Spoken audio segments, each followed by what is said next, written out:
அடுத்தவன் மனைவியை தொட்டு பேசுவதா? எம்ஜிஆர் படத்தை புறக்கணித்த ரசிகர்கள். யார் அந்த அடுத்தவன் மனைவி? பிரம்மன் படிப்பில் அந்த நடிகை அழகிலும் புன்னகையிலும் பிரமிக்க வைத்த நடிகை யார் அவர்? பிரபலமான அந்த காலத்து கதாநாயகி இவரின் கையை தொட்டு பேசியதால் மனம் நொந்த ரசிகர்கள். எம்ஜிஆர் அவர்களுக்கு இந்த படம் பல பாடங்கள் எடுத்தது. இனி இது போன்ற கதாபாத்திரத்தில் நடிக்கக்கூடாது என்று முடிவெடுத்தார். அது என்ன படம்? இந்த படம் ஒரு ஹாலிவுட் ரீமேக் தான். அங்கு அந்த படம் உலக புகழ் பெற்றது. ஆனால் எம்ஜிஆர் என்ற ஒரு இமேஜ் இருந்தது. அந்த இமேஜ் போனதால் படம் அட்டர் ஃப்ளாப் ஆனது. அது என்ன படம்? அதன் பிறகு எம்ஜிஆர் தன்னுடைய படங்களை இப்படிப்பட்ட வேடங்களில் நடிப்பதை நிறுத்தி கொண்டார்.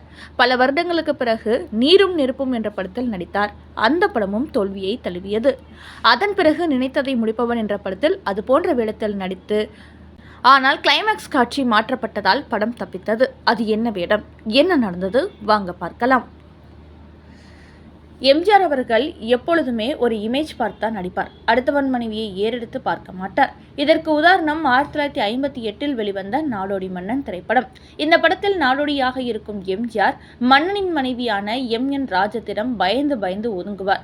எம்.என். ராஜம் அவரை நெருங்கும் போதெல்லாம் எம்ஜிஆர் அவரிடமிருந்து விலகி விலகி போவார். ஒரு கடத்தில் எம்ஜிஆர் உண்மையை சொல்லி விடுவார். எம்.என். ராஜம் கண்கலங்குவார். மணவாளன் என்று நினைப்போமே, இவர் இப்பொழுது தங்கை என்று அழைக்கிறாரே என்று புலம்புவார். இப்படித்தான் தன்னுடைய இமேஜை எம்ஜிஆர் வளர்த்து கொண்டிருக்கிறார். எந்த படத்திலும் தன் காதலியை தவிர, தனக்கு வரப்போகிற மனைவியை தவிர வேறொரு பெண்ணை எம்ஜிஆர் நினைத்து கூட பார்க்க மாட்டார், தொட்டு கூட பேச மாட்டார். ஆனால் படம் முழுக்க அடுத்தவன் மனைவியை காதல் செய்வது, அடுத்தவன் மனைவியுடன் கை குலுக்குவது என்று ஒரு படத்தில் நடித்திருக்கிறார். அது என்ன படம் தெரியுமா? வாங்க பார்க்கலாம். 1953 வெளிவந்த படம் பணக்காரி. இந்த படத்தில் எம்ஜிஆர், டி.ஆர். ராஜகுமாரியும் சேர்ந்து நடித்திருப்பார்கள். ஆனால் ஜோடியாக அல்ல. டி.ஆர். ராஜகுமாரி வேறொருவரை மணந்திருப்பார். எம்ஜிஆர் இராணுவத்தில் சேர்ந்துவிட்டு வந்து டி.ஆர். ராஜகுமாரியை சந்திப்பார். பிறகு அது ஆழ்ந்த உறவு என மாறும். ரஷ்ய எழுத்தாளர் லியோ டால்ஸ்டாய் எழுதிய அனா கரீனா என்ற நாவலை தழுவி அதே தலைப்பில் எடுக்கப்பட்ட ஆங்கில திரைப்படம் 1935 வெளியானது. அத்திரைப்படம் இந்தியாவில் பெரும் வரவேற்பை பெற்றது.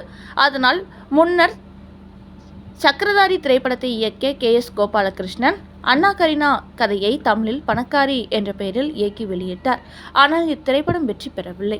பணக்காரியை வாங்கியவர்கள் பிச்சைக்காரர்கள் ஆனார்கள், பிச்சைக்காரியை வாங்கியவர்கள் பணக்காரர் ஆனார்கள் என எழுதினார்கள்.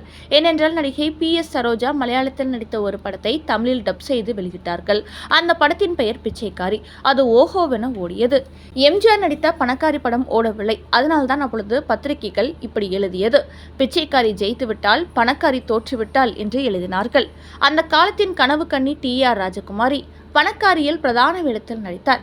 கதைப்படி அவர்தான் பணக்காரி. அவரது கணவராக நாகையா நடித்தார். இவர் தனது மனைவியை இராணுவத்தில் பணிபுரியும் தனது நண்பர் எம்ஜிஆருக்கு அறிமுகம் செய்து வைப்பார். டி.ஆர். ராஜகுமாரி எம்ஜிஆர் இடையே ஆழமான நட்பு உருவாகும். இதனை நாகையா சந்தேகிப்பார். இதில் எம்ஜிஆருக்கு வில்லத்தனம் கலந்த கதாபாத்திரம். அது ரசிகர்களிடையே வரவேற்பை பெறவில்லை. படம் பாக்ஸ் ஆபீஸில் தோல்வியடைந்தது. படத்தின் பின்னடைவுக்கு அப்போதைய நமது மக்களின் சென்டிமெண்ட்டும் ஒரு காரணம்.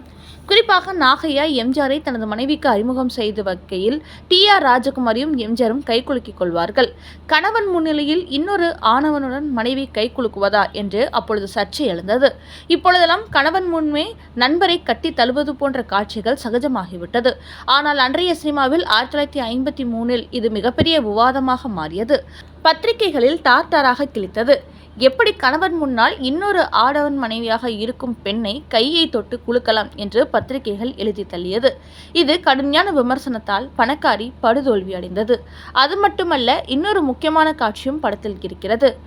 அதேபோல் சி.வி. பந்துரு மகளுக்கு நடனம் கற்றுக் கொடுக்க வரும் டீச்சரை உஷார் செய்வார்.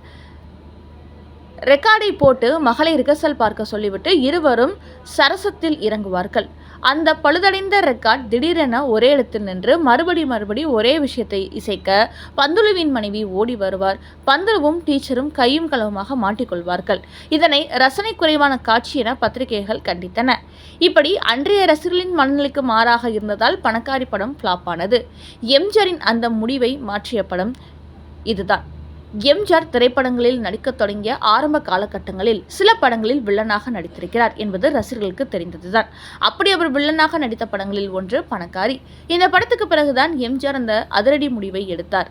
ரஷ்ய எழுத்தாளர் லியோ டால்ஸ்டாயின் அனாகரினா நாவலை 1935ஆம் ஆண்டு அதே பெயரில் திரைப்படமாக எடுத்தார்கள் ஹாலிவுட்டில்.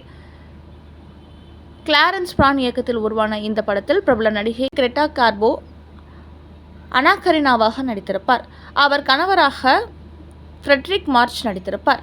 பல்வேறு பட விழாக்களில் விருதுகளை பெற்ற இந்த படம் ஹாலிவுட்டில் சூப்பர் ஹிட். அதை அப்படியே தமிழில் பணக்காரி என்ற பெயரில் உல்டாவாக்கினார்கள் நம் ரசிகர்களுக்காக சில நகாசு வேலைகள் செய்து. KS கோபாலகிருஷ்ணன் இயக்கிய இந்த படத்தில் சித்தூர் வி. நாகையா ஹீரோவாக நடித்தார். படத்தில் நாகையா மனைவியாக TR ராஜகுமாரி நடித்தார். நாகையாவின் நண்பராக ராணுவ வீரர் வேடத்தில் MGR மற்றும் Javar Sitharaman, TS Durairaj, KA Thangavelu, KR செல்லம், TS ஜெயா, CVV பந்துலு, மங்களம் உட்பட பலர் நடித்திருந்த இந்த படத்துக்கு SP வெங்கட்ராம் இசையமைத்திருந்தார். பாபநாசம் சிவன், தஞ்சை ராமையா தாஸ் உட்பட சிலர் பாடல்கள் எழுதியிருந்தனர். அந்த கால வழக்கப்படி இந்த படத்திலும் ஏகப்பட்ட பாடல்கள். படத்தில் MGR வில்லனாக நடித்தார். 1953ஆம் ஆண்டு வெளிவந்த இப்படத்தில் SS வாசன் துணை இயக்குநராக பணியாற்றினார். கதைப்படி தனது மனைவி TR ராஜகுமாரியை நண்பன் MGRக்கு அறிமுகப்படுத்துகிறார் நாகையா. அவர் அழகில் மயங்கி ஆசை கொள்ளும் MGR அடைய திட்டம் போடுகிறார்.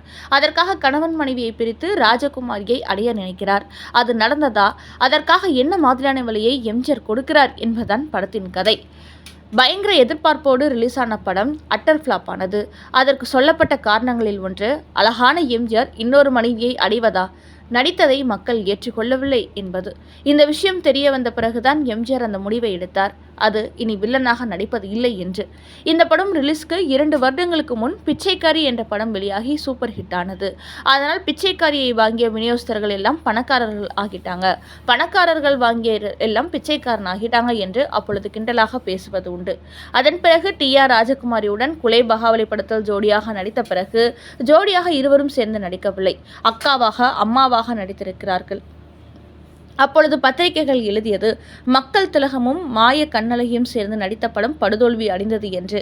அதன் பிறகு பெண்கள் விஷயத்தில் கதாபாத்திரங்களை தேர்வு செய்யும் பொழுது MGR மிகவும் கவனமாக தேர்வு செய்தார். இப்படிப்பட்ட ஒரு மோசமான கதாபாத்திரத்தை அவர் எந்த படத்திலும் நடிக்கவில்லை என்பது குறிப்பிடத்தக்கது. TR ராஜகுமாரி எவ்வளவு பெரிய அழகாக இருந்தாலும் படத்தின் கதை சரியில்லை என்பதால் படம் சரியாக போகவில்லை.